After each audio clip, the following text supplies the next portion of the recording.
Hi there, I'm Dawn of Living by Heart. I am here to inspire you to connect deeply with God and your family.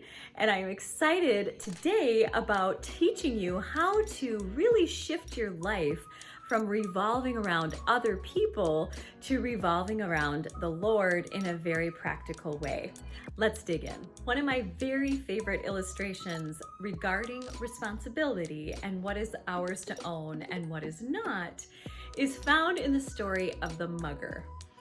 So let's say that one evening I decide to take the shortcut home. There's two roads that I can take. One is along a very well-lit path with lots of traffic and pedestrians, and the other path is actually much shorter, but it does bring me down a dark alley. And so I decide in this particular evening that getting home faster is much more important to me than the risk of the dark path. And so I decide that I'm going to take the alley. And unfortunately, as I take that alley, I am mugged and robbed and attacked. I want to ask you, by way of a quiz, to test your knowledge on what you are actually responsible for. I would like you to figure out, what do you think? Is it the person's responsibility or is it the mugger's responsibility? There is the question. So where do you think the responsibility lies? The correct answer, believe it or not, is that the mugger, the robber, is the one that is solely responsible for the mugging, 100%. Does that surprise you? That answer surprises a lot of people. And I believe that it's because we begin to take on responsibility that is not ours to own. So the correct answer is that the mugger is 100% responsible for the mugging, and the person walking home, their responsibility is simply having taken the dark alley. They can own the fact that they are 100% responsible for their choice, which did involve more risk, but they themselves did not have anything to do with the mugging. Another way to kind of like follow this all the way through in terms of responsibility is to ask yourself, okay, so if the police were called, who would they arrest? Would they arrest the mugger or would they arrest the citizen who took the dark path? Well, clearly they would arrest the mugger. They tell the citizen, next time take the well-lit path, but they don't arrest the citizen for taking the risk of the darker path. And so depending on how you did with that little quiz, it'll give you a little bit of a sense of how you look at responsibility and if there's some growth there for you. I certainly in my life have definitely felt like I've needed to grow in terms of owning things that are not mine to own, releasing those to God, and really allowing my life to reflect exactly what I'm responsible for, which, as we covered in the last video, if you didn't catch it, we were talking about letting go of control.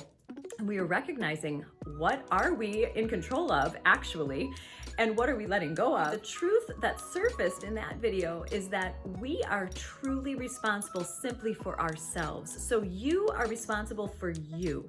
You, yourself, and you. It's a very short list. And so if you have time, I recommend checking out that other video because it's super informative in terms of what you're actually letting go of when you're in the practice of letting go. Now, a lot of people say, let go and let God. Now, I think that sometimes when we hear that statement, let go and let God, I feel like it can be a little trite. It feels like, I don't really know how to do that when my son is an addict and his life is in danger. Or I don't really know how to do that when my husband is verbally abusive. Letting go and letting God, it often involves boundary setting. But before we get into my further series on boundaries, I really want to flesh out a little bit more the limits of our control and power. We think that we have the power to change other people. I can't tell you the number of women that come into my practice, my little therapy room. I call it my cloffice because it's very small and it's a little bit more like a closet.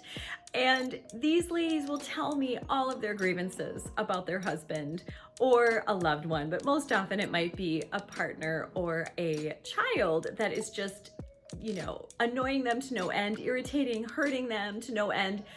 And they begin to feel like, how can I get this person to be the way I want them to be? If I can just change this person and make them respectful, or make them loving or make them kind, if I can do that, then I'll be happy. That is a lie that really needs to be debunked, particularly for a believer, because we know that our joy and our happiness actually do not rely on other people, should not rely on other people, but we often give our power away to other people to define or fill our happiness. But we often give our power away to other people to define or fill our happiness. And whenever I feel like I'm in a situation in my relationships where I feel like I am so frustrated, but nothing is changing, and I'm striving really hard to make it change through side comments or passive aggressive behavior or direct authentic communication, and nothing's changing, I often feel that that's a heads up for me that I actually am trying to get someone else to meet a need within myself that Jesus himself is actually supposed to fulfill. So it's very humbling to realize that the truth is intimate relationships in our lives are not designed by God to make us happy. I'm sorry to be the one to break it to you.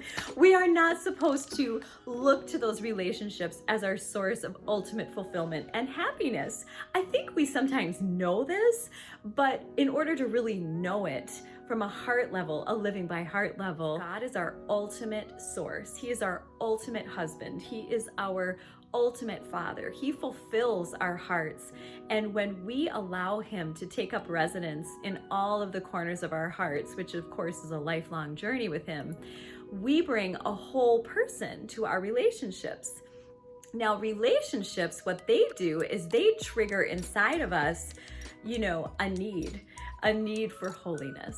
So I personally believe that relationships are not there to make us happy and to fulfill us from an outer kind of point of view, but that they're a reflection of our inner life. And so if we are struggling in our relationships, those struggles are happening as an invitation to holiness. This is not a very popular topic. Not everybody likes to talk about this, but it's really the truth. Being married or being part of a family or an intimate, close relationship is like holding a mirror up to your face, like super close, and you can see every flaw, you can see everything that needs to grow, and it's extremely painful, and there's a lot of people who aren't willing to do that work. But when we realize that really, truly God is our source, we can recognize that he's the source for those other people too. And all of the changes that we desire to see in our family members or our loved ones, those are things that God cares about too. And so when we find ourselves trying to change other people, we are absolutely going outside the bounds of our responsibility and our control. We simply don't have the power to change somebody else's heart. And so that is the truth that I want to share with you today, that if you find yourself that you are taking on someone else's stuff, whether it's a spouse or a child or someone else, it's time to only embrace what you can do, which is just you, yourself, and you, all the changes that you can make, and then let go of the rest.